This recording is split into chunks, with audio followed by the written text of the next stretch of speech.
الحمدللہ رب العالمین والصلاة والسلام علی سید الانبیاء والمرسلین اما بعد فاعوذ باللہ من الشیطان الرجیم بسم اللہ الرحمن الرحیم صلو علی الحبیب صلی اللہ تعالی علی محمد صلی اللہ تعالی علیہ وآلہ وسلم۔ اللہ کی محبوب دانہ غیوب منزہ عن العیوب عز و جل و صلی اللہ تعالی علیہ وآلہ وسلم فرماتے ہیں کہ جو مجھ پر ایک مرتبہ درود پاک بھیجے اللہ تبارک و تعالی اس پر 10 رحمتیں نازل فرماتا ہے۔ تو محبت کے ساتھ پیارے آقا میٹھے مصطفیٰ صلی اللہ تعالی علیہ وآلہ وسلم پر درود پاک پڑھیے۔ صلو علی الحبیب صلی اللہ تعالی علی محمد صلی اللہ تعالی علیہ وآلہ وسلم۔ میٹھے محترم ناظرین، آج جو میں ایک یہ ویڈیو لے کر آیا ہوں، آپ کی بارگاہ میں حاضری خدمت ہوں۔ اس ویڈیو میں بڑی دلچسپ اور اہم معلومات لے کر حاضر ہوا ہوں۔ اللہ تبارک و تعالی نے انسانوں کی ہدایت کے لیے انبیاء کرام علیہم السلام کو مبعوث فرمایا، جن کی تعداد کم و بیش 1,24,000 ہے۔ انبیاء کرام علیہم السلام میں بعض پر اللہ تبارک و تعالیٰ نے اپنی کتب اور صحائف بھی نازل فرمائے ہیں۔ اچھا، ہوتا یہ کہ ہم بچپن سے ہی اسکول کے دنوں سے سنتے ہیں کہ 4 آسمانی مشہور کتابیں تورات شریف، زبور شریف، انجیل مقدس اور قرآن مجید فرقان حمید۔ تو ہمارے ذہن میں صرف یہی بات رچی بسی ہوئی ہے کہ شاید یہ 4 ہی کتابیں ہیں جو اللہ تبارک و تعالیٰ نے انبیاء کرام علیہم السلام پر نازل فرمائی ہیں، اور شاید ان کے علاوہ کوئی دوسری کتاب، مزید کتابیں موجود نہیں ہیں۔ میں نے ایک صاحب سے بات ہوئی میری، تو انہوں نے کہا کہ ہم صرف ان کتابوں کو مانتے ہیں اور ہم ان پہ ایمان رکھتے ہیں جو 4 کتابیں، تورات، زبور، انجیل اور قرآن مبین۔ تو صاحب کہنے لگے کہ باقی 5 بھی کوئی کتاب نہیں ہے، نعوذ باللہ۔ یہاں تک انہوں نے کہہ دیا کہ اس کے علاوہ سب بکواس ہے، کوئی کتاب آسمانی نہیں ہے۔ تو یہ وجہ تھی علم کی کمی اور معلومات کی کمی۔ نہ تو خود پڑھتے ہیں، نہ درس و بیان میں شرکت کرتے ہیں، نہ علماء کے پاس جا کر ان سے کچھ سیکھتے ہیں۔ تو انہوں نے لہٰذا جو سنا تھا بچپن سے کہ 4 کتابیں آسمانی مشہور، تو ان کے ذہن میں یہی تھا۔ اس کے علاوہ انہوں نے انکار ہی کر دیا کہ اس کے علاوہ کوئی کتب بھی ہیں آسمانی، بولے بس یہ 4 کتابیں، ان کے علاوہ کوئی بھی کتاب نہیں ہے، اور نعوذ باللہ کہا کہ باقی سب بکواس ہے، ہم کسی کتاب کو مانتے ہی نہیں۔ باقی حدیثوں کی کتاب کو انہوں نے کہا کہ ہم مانتے ہیں کہ جو دیگر کتب ہے احادیث کی۔ تو میرے دل میں خیال آیا کہ کیوں نہ میں یہ ویڈیو بنا کر اپنے مسلمان بہنوں اور بھائیوں تک اس بات کو پہنچاؤں کہ حدیث مبارکہ بھی ہے، بلغوا عنی ولو آیا، پہنچا دو میری طرف سے اگرچہ ایک ہی آیت ہو۔ تو اس حدیث مبارکہ کے تحت میں نے ارادہ کیا کہ چونکہ جتنا مجھے علم ہے، جتنی میری معلومات ہے، جو میں نے پڑھا یا علماء اہل سنت سے، علماء حق سے جو میں نے سنا، سیکھا اور سمجھا، وہ دوسروں تک پہنچا دوں تاکہ اس حدیث مبارکہ پہ بھی عمل ہو جائے۔ بلغوا عنی ولو آیا، پہنچا دو میری طرف سے اگرچہ ایک ہی آیت ہو۔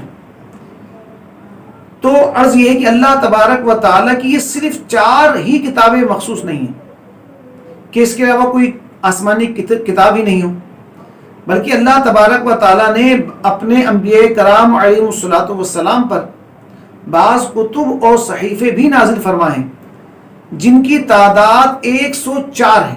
جی ہاں، 104 کتابیں اللہ تبارک و تعالیٰ نے نازل فرمائی۔ البتہ 4 کے باقاعدہ نام ہیں، باقی جو 100 کتب ہیں آسمانی اللہ تبارک و تعالیٰ کی، جو اللہ تبارک و تعالیٰ نے دیگر انبیاء کرام علیہم السلام کی طرف نازل کیے ہیں، تو ان کے باقاعدہ نام نہیں ہیں، ان کو صحیفے کہا جاتا ہے۔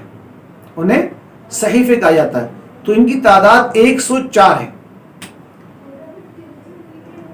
امیر اہل سنت کی تصنیف ہے فضان سنت، اس میں بھی آپ بسم اللہ شریف کے فضائل میں، بسم اللہ شریف کا جو فضائل ہے اس میں آپ نے یہ وضاحت لکھی ہے اور اس کی تھوڑی مختصراً تفصیل بھی آپ نے بیان کی ہے. تو ان 104 کتابوں میں 50 صحیفے حضرت سیدنا شیث علی نبینا وعلیہ الصلوۃ والسلام پر، 30 صحیفے حضرت سیدنا ادریس علی نبینا وعلیہ الصلوۃ والسلام پر، 10 صحیفے حضرت سیدنا ابراہیم خلیل اللہ علی نبینا وعلیہ الصلوۃ والسلام پر، اور 10 صحیفے حضرت موسیٰ کلیم اللہ علی نبینا وعلیہ الصلوۃ والسلام پر توریت شریف نازل ہونے سے قبل عطا کیے گئے.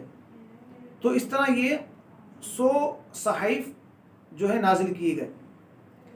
پھر ان کے علاوہ نیز 4 کتابیں مشہور جو ہم بچپن سے سنتے رہتے ہیں. توریت شریف حضرت موسیٰ کلیم اللہ علی نبینا وعلیہ الصلوۃ والسلام پر،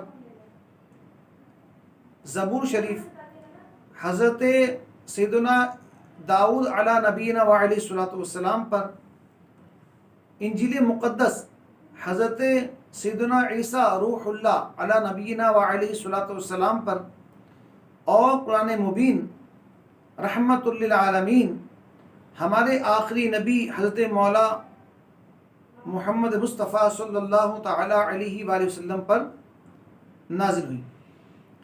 تو یہ 104 کتابیں ہیں. اچھا، ان میں وہ کمال کی بات یہ ہے کہ تمام گزشتہ صحائف اور آسمانی کتب کا جو مجموعہ ہے، جو مضمون ہے، ان تمام کا مضمون قرآن مجید فرقان حمید میں ہے. اور پورے قرآن مجید فرقان حمید کا مضمون سورہ فاتحہ میں. سورہ فاتحہ کا سارا مضمون بسم اللہ الرحمن الرحیم میں، اور بسم اللہ الرحمن الرحیم کا سارا مضمون بسم اللہ الرحمن الرحیم کے حرف با میں موجود ہے، جس کا مطلب ہے بھی کانا مکانا و بھی یکون ما یکون، یعنی جو کچھ بھی ہے مجھ یعنی اللہ عز و جل ہی سے ہے، اور جو کچھ ہوگا وہ بھی مجھ یعنی اللہ عز و جل ہی سے ہوگا. حضرت ابن عباس رضی اللہ تعالی عنہ سے روایت ہے کہ امیر المومنین حضرت سیدنا عثمان بن عفان رضی اللہ تعالی عنہ نے نبیوں کے سلطان رحمت عالمیان سرور ذیشان صلی اللہ تعالی علیہ وآلہ وسلم سے بسم اللہ الرحمن الرحیم کی فضیلت کے بارے میں استفسار کیا. تو اللہ کے محبوب دانع غیوب منزہ عن العیوب عز و جل و صلی اللہ تعالی علیہ وآلہ وسلم نے فرمایا کہ بسم اللہ الرحمن الرحیم یہ اللہ تبارک و تعالیٰ کے ناموں میں سے ایک نام ہے، اور اللہ کے اسم اعظم اور اس کے درمیان اتنا ہی قرب ہے جیسے آنکھ کی پتلی سیاہی، یعنی آنکھ کی جو سیاہی ہے آنکھ کی پتلی اور سفیدی میں، یعنی جس طرح آنکھ کی پتلی اور سفیدی ہے تو اللہ تبارک و تعالیٰ کے اسم اعظم اور اس میں اتنا ہی قرب ہے جس طرح آنکھ کی سیاہی اور سفیدی. لہٰذا بسم اللہ الرحمن الرحیم کی بہت زیادہ فضیلت ہے. وہیں پر بسم اللہ الرحمن الرحیم کا پڑھنا بعض اوقات کفر بھی ہے اور ناجائز و حرام بھی، جیسا کہ فتاوی عالمگیری کے اندر ہے کہ جوا کھیلتے وقت، شراب پیتے وقت، زنا کرتے وقت بسم اللہ الرحمن الرحیم کا پڑھنا یہ کفر ہے. تو لہٰذا ایسے جو ناجائز و حرام گناہ کے کام ہیں اس کی ابتداءً بسم اللہ الرحمن الرحیم نہ پڑھی جائے، کہ ایسے حرام کاموں سے پہلے بسم اللہ پڑھنا یہ کفر ہے. ایک وظیفہ آپ کے گوش گزار کرتا ہوں، انشاءاللہ عز و جل اگر عمل رہا تو اس کی برکات بھی ضرور بضرور حاصل ہوں گی۔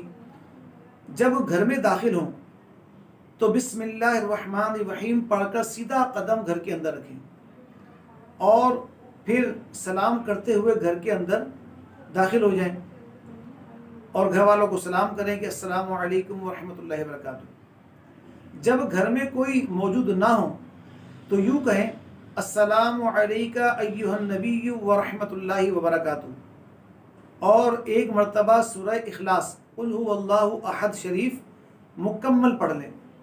اس سے یہ ہوگا کہ ایک تو گھر میں جھگڑے نہیں ہوں گے، نا اتفاقی نہیں ہوگی، دوسرا انشاءاللہ عز و جل روزی میں بھی خوب برکت ہوگی، اور ہو سکے تو خود بھی اس پر عمل کریں اور دوسروں کو بھی اس کی ترغیب دلائیں۔ اللہ تبارک و تعالی ہم سب کو ہر جائز کام سے پہلے بسم اللہ الرحمن الرحیم پڑھنے کی توفیق عطا فرمائے، اور جو سنا سیکھا سمجھا دوسروں تک پہنچانے کی توفیق عطا فرمائے۔ آمین بجاہ النبی الامین صلی اللہ تعالی علیہ وآلہ وسلم۔